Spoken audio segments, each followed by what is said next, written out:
नमस्कार दोस्तों, आप सभी लोग कैसा ही हो, आशा करते हैं आप लोग बहुत ही बेस्ट होंगे, जबरदस्त होंगे। तो आइए आज हम आपको कुछ जानकारी देंगे 15 अगस्त और 26 जनवरी में क्या डिफरेंट है, क्या अंतर है। ये 15 अगस्त 1947 को देश आज़ाद हुआ था। किससे? ब्रिटिश शासन से। इसको हम लोग क्या मनाते हैं?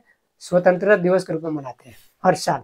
26 जनवरी 1950 को भारत का संविधान लागू हुआ था पूरे देश में, इसीलिए हम इसको गणतंत्र दिवस के रूप में मनाते हैं, जो आज मना रहे हैं। आपका 15 अगस्त के दिन समझिए कि दिल्ली के लाल किले पर झंडा फहराया जाता है, जबकि गणतंत्र दिवस के मौके पर राजपथ पर झंडा फहराया जाता है।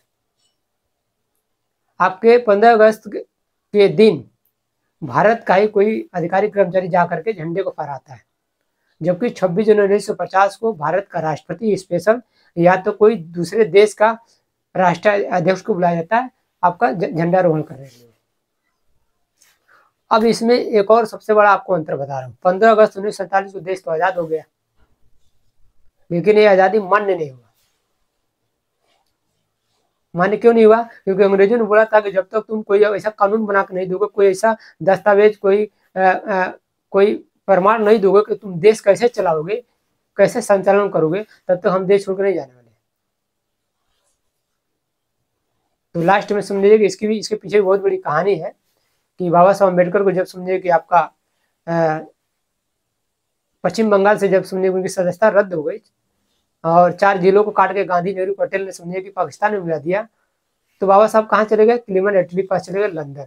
और क्लीमेंट एटली से अपनी सारी परेशानी बताई, क्लीमेंट एटली से अपनी सारी व्यथा सुनाई। तो क्लीमेंट एटली ने समझिए कि आपका पेपर में स्टेटमेंट दिया कि भारत को हम तब तक आज़ादी नहीं देंगे जब तक भारत के 3 लोग मिल करके भारत का संविधान नहीं बनाएंगे। और वो कौन है? पहला समझिए कि उसमें 3 लोग नहीं है, जिसमें आपका गांधी थे, दूसरा जिन्ना था और तीसरा बाबा साहब अम्बेडकर।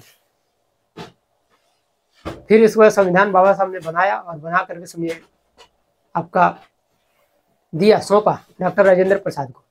और 26 जनवरी 1950 को भारत में संविधान लागू हुआ। और जब लागू हुआ तब इसको गणतंत्र दिवस के रूप में पूरे देश में मनाया गया, और तब से समझिए हमको असली आज़ादी मिला। तो ये हमारी असली आज़ादी। अगर बहुजन समाज का समझिए कि ओरिजिनल कोई आज़ादी है, सही में कोई आज़ादी मिला, तो वो 26 जनवरी 1950 को मिला। क्योंकि 15 अगस्त 1947 को तो समझिए कि देश ऑलरेडी पहले आज़ाद हो चुका था, फिर भी उसको मान्यता में नहीं थी। और इसका एक और सबसे बड़ा प्रूफ है कि जब 15 अगस्त 1947 को जब देश आज़ाद हुआ, तो 16 अगस्त 1947 को अन्ना भाऊ साठे मुंबई में बारिश हो रही थी। बारिश होती हुई, यानी होते हुए बारिश में हजारों लाखों की संख्या में एक बहुत बड़ा रैली निकाला, जुलूस निकाला इस आज़ादी के विरोध में, और नारा लगा, ये आज़ादी झूठी है, देश की जनता भूखी है। तो अगर ये 15 अगस्त 1947 को देश आज़ाद हुआ था, फिर ये नारा क्यों लगाया, ये रैली क्यों निकाली? इसका और भी बहुत सारे प्रूफ है, प्रमाण है। तो ये 15 अगस्त 1947 को देश आज़ाद नहीं होता, ये झूठी आज़ादी है। ये समझिए कि ये एक तरह से समझिए कि अगर ये उस दिन अगर आज़ादी मिला भी था, तो हमारी आज़ादी नहीं थी, क्योंकि उसमें भारत में दो प्रकार का आज़ादी का आंदोलन चल रहा था। अक्सर लोग बात करते हैं बाबा साहब अम्बेडकर आज़ादी का आंदोलन में शामिल नहीं हुए थे, तो मैं आपको बता दूं साथियों कि भारत में उसमें 2 तरह के आंदोलन चल रहे थे। एक गांधी, नेहरू, पटेल चला रहे थे अंग्रेजों से अपने लोग को आज़ाद कराने के लिए, यानी ब्राह्मण लोग को आज़ाद कराने के लिए।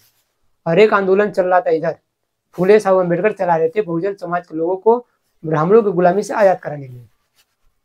तो बाबा साहब ने इसलिए इधर समझिए कि इंटरफेयर नहीं किया, साथ नहीं दिया, क्योंकि बाबा साहब जानते थे कि अगर हम अंग्रेजों के रहते, अगर हम आज़ाद नहीं हुए,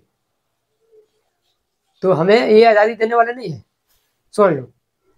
इसलिए बाबा साहब ने अंग्रेजों के विरुद्ध कोई की लड़ाई नहीं लड़ी, उस आज़ादी का आंदोलन, उनके आज़ादी का आंदोलन में भाग नहीं लिया, क्योंकि ऑलरेडी खुद ये आज़ादी का आंदोलन चला रहे थे।